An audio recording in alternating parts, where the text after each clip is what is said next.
అదే RTV app వార్తల్ని క్షణాల్లో చదివే అవకాశం ఉంటుంది. ఒక న్యూస్ పేపర్, ఒక టెలివిజన్ ఛానల్ మీ చేతుల్లో ఎప్పుడూ ఉంటాయి. సోషల్ మీడియా ప్లాట్ఫామ్ ద్వారా ఎంత ఉపయోగం ఉందో అంత నష్టం కూడా ఉంది అని మరోసారి నిరూపితమైంది. కరీంనగర్ జిల్లా కేంద్రానికి చెందినటువంటి నలుగురు మైనర్ విద్యార్థినులు ఇంట్లో ఇన్స్టాగ్రాము తరచూ వాడుతున్నారు, ఫోన్ చూస్తున్నారని చెప్పి మందలించడంతో పరారయ్యారు ఎవరికి చెప్పకుండా. ఆ నలుగురిని పోలీసులకు సమాచారం అందిన వెంటనే 24 గంటల్లో ట్రేస్ అవుట్ చేసి గుంటూరు నుంచి తీసుకొచ్చి శభాష్ అనిపించుకుంటున్నారు కరీంనగర్ 1 టౌన్ పోలీసులు. వారు మనతో ఉన్నారు. సిఐ కోటేశ్వర్ ఉన్నారు. కోటేశ్వర్ గారు చెప్పండి, ఏం జరిగింది అసలు? ఎందుకు చిన్న చిన్న కారణాలతో ఇల్లు వదిలి వెళ్తున్నటువంటి పరిస్థితి మనం చూస్తున్నాం. మన కరీంనగర్ చెందినటువంటి నలుగురు గర్ల్స్ మిస్ అయ్యారు. దాన్ని ట్రేస్ అవుట్ ఎట్లా చేశారు, ఏమైంది అసలు? మొన్న నైట్ 9వ తారీఖు రాత్రి అందాదా 1 గంటల ప్రాంతంలో ఒక కోతిరాంపూర్కి చెందినటువంటి ఒక ఫాదర్ వచ్చేసి మా యొక్క అమ్మాయి ఇద్దరు మరియు మా బంధువుల అమ్మాయిలు ఇద్దరు, మొత్తం 4 మైనర్ అమ్మాయిలు కనబడడం లేదని వెంటనే పోలీస్ స్టేషన్కి వచ్చి కంప్లైంట్ చేయడంతోనే వెంటనే మా క్రైమ్ టీం మరియు కన్సర్న్ సెక్షన్ ఇన్ఛార్జ్ శంకర్ అందరూ టీం అంతా కూడా పిటిషన్ డ్రాప్ చేసుకుని ఒక ఎఫ్ఐఆర్ ఇష్యూ చేసి వాళ్ళు ఎట్లా బయలుదేరారు, ఎట్లా వెళ్ళారు, వాళ్ళ యొక్క ఫోన్ నెంబర్స్ ఏంది, టెక్నికల్ డేటా మొత్తం శోధించి వాళ్ళని ఇనిషియల్గా మనం కరీంనగర్లో బస్ స్టాండ్ నుండి వరంగల్కి వెళ్ళినట్టుగా ట్రై చేసినాము సీసీ కెమెరాల ద్వారా.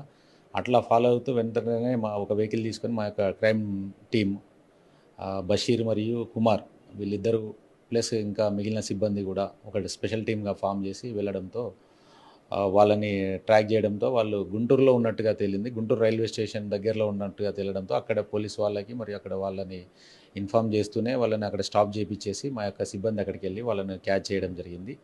ఇనిషియల్గా వాళ్ళతో మాట్లాడితే తెలిసింది ఏంటంటే వీళ్ళు తల్లిదండ్రులు వీళ్ళు ఎప్పుడు తరచూ ఫోన్ ఛార్జింగ్ పెట్టడంతోనే ఫోన్ పడుకున్న సమయంలో కానీ తల్లిదండ్రులు బిజీ ఉన్న సమయంలో ఫోన్ తీసుకొని మాట్లాడడం కానీ ఫోన్లో ఇన్స్టాలో కానీ ఇతర సోషల్ మీడియా యాప్స్ యూజ్ చేయడంతో తల్లిదండ్రులు మందలిస్తూ ఉన్నారు. ఈ మందలించడంతో ఇంట్లో నుండి వెళ్ళిపోదామని చెప్పేసి ఇంట్లో నుండి వెళ్ళిపోవడం జరిగిందని తెలియదు. అంటే మీరు ఒకటి చెప్పండి, అక్కడ గుంటూరులో ఉన్నట్టుగా ఎట్లా ట్రేస్ అవుట్ చేశారు?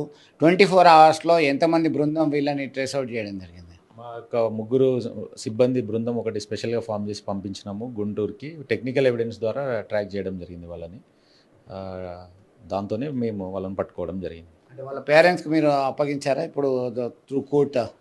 ఇప్పుడు ఎర్లీ మార్నింగ్ రీచ్ అయ్యారు ఇక్కడికి, వాళ్ళ పేరెంట్స్కి అప్పగించినాము. ఫర్దర్ లీగల్ ప్రాసెస్ చేసేది ఉంది, వాళ్ళకి ఫర్దర్ లీగల్ ప్రాసెస్ ద్వారా హ్యాండ్ ఓవర్ చేసేస్తాం. Once again congratulations. ఎస్, చూశారు కదా, తరచూ ఫోన్ వాడడం ఏంటి, మీ చదువుల మీద దృష్టి పెట్టండి అని చెప్పి మందలించినందుకు ఇతరత్ర అనేక అనర్థాలకు దారితీస్తుంది మొబైల్. ఆ స్మార్ట్ ఫోన్ తెచ్చిన తంటాలు ఇంత అంత కాదు. దీంతో నలుగురు పిల్లల్ని మళ్ళీ వాళ్ళ పేరెంట్స్కి అప్పగించారు. దీంతో ఒక్కసారిగా ఊపిరి పీల్చుకున్నారు. కేసు సంచలనంగా మారకముందే వారి తల్లిదండ్రులకు చేరడంతో అంతా ఊపిరి పీల్చుకున్నటువంటి పరిస్థితి అయితే గమనించవచ్చు. వీడియో జర్నలిస్ట్ సుమంత్తో కలిసి చంద్రశేఖర్, ఆర్టీవీ, కరీంనగర్ నుండి. మరిన్ని వీడియోస్ కోసం ఛానల్ ని సబ్స్క్రైబ్ చేయండి. లేటెస్ట్ అప్డేట్స్ కోసం వాట్సాప్ ఛానల్ ని ఫాలో అవ్వండి. ఆ లింక్ డిస్క్రిప్షన్ లో ఉంది.